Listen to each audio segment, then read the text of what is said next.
Неделю назад я возвращалась из Афин в Вильнюс точно таким же рейсом. Мы виделись с Романом Протасевичем в Греции, он фотографировал наш рабочий визит.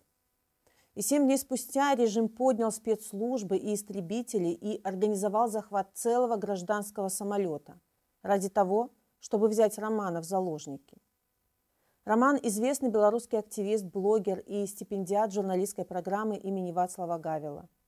В 2019 году он покинул Беларусь из-за угрозы своей свободе за сотрудничество с независимым телеграм-каналом «Нехта».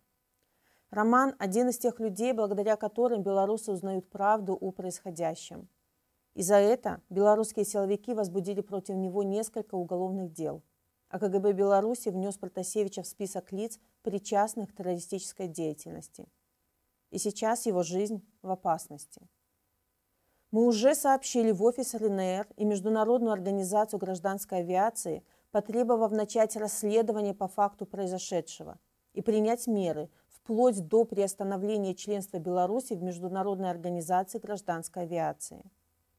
Время заявлений прошло. Очевидно, белорусы ожидают решительных действий и помощи от международного сообщества.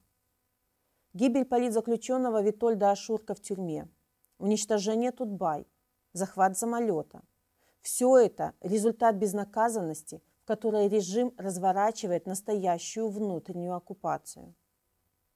Отныне ни одному человеку из любой страны мира, который совершает полет над Белоруссией, не гарантирована даже базовая безопасность.